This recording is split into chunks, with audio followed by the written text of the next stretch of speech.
nga to, busin ko ulit. Writing. Ewan, pag nag-live ako dun, makikita mo naman ako dun eh. Ikaw pa ba?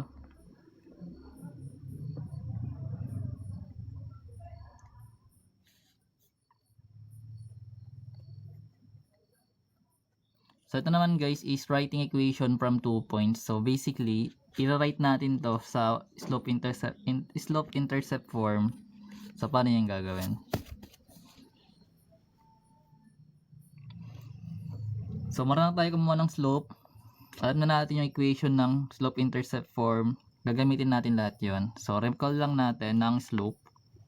Kapag given yung 2 points is y sub 2 minus y sub 1 over x sub 2 minus x sub 1.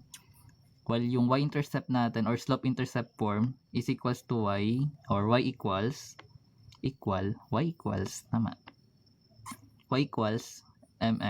plus b. So, start tayo. So, number 1. So, let's say meron tayong points like 1, 5 and 2, 7. So, what is the equation of the line?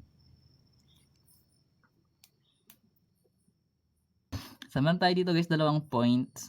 So, kukunin natin yung slope. Then, proceed tayo dito pagkatapos.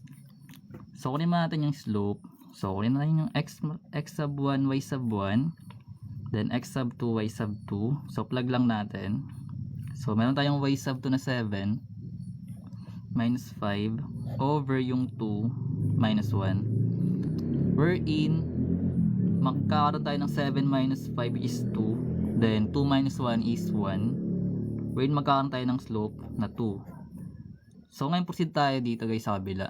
So dahil meron tayong y equals to mx plus b, so copy lang natin. Wherein given na yung slope natin na 2, then kuha lang tayo ng point, either yung x sub 1, y sub 1, or yung x sub 2, y sub 2. So let's say yung ginamit natin na point is 1, 5, or yung x sub 1, y sub 1 natin. So ipapalit natin to guys sa x and y, para makuha natin yung b.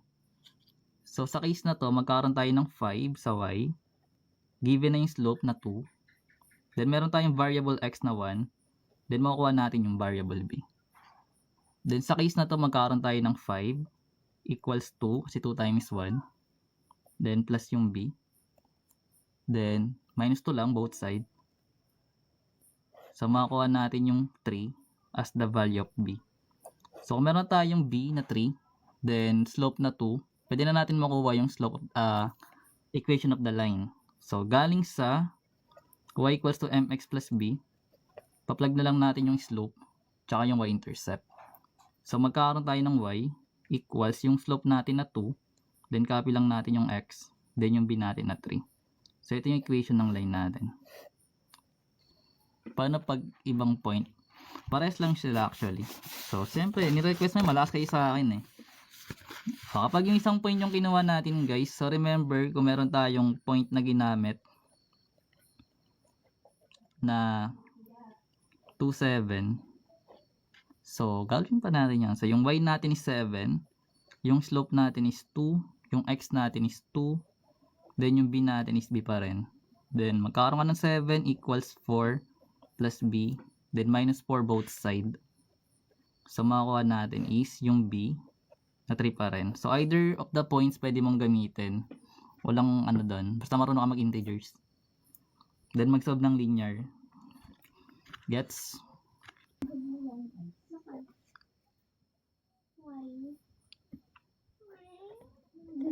Para nag-iisip kayo. May luluto pa ako eh.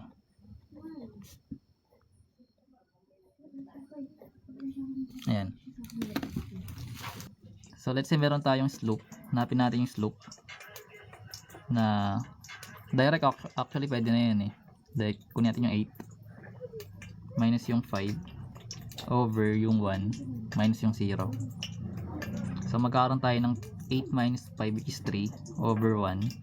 Which is 3 yung slope natin. Then, sa case na to, pwede tayo pumunta sa form na y equals to mx plus b. So, copy lang para ma-memorize. Then, kuha ka ng point, either yung 0.5 or 1.8. Sabi nga natin, pares lang naman eh. So, let's say, yung gagamitin natin is yung 1.8. So, plug natin ito sa xy. dito. So meron tayong 8 equals yung slope na 3.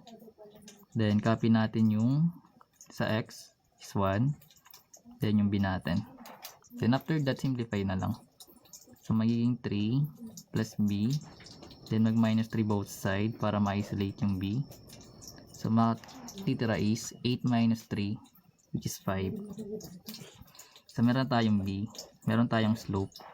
So galing sa y equals to mx plus b, magkakaroon tayo ng equation na 3x plus 5. Yun na,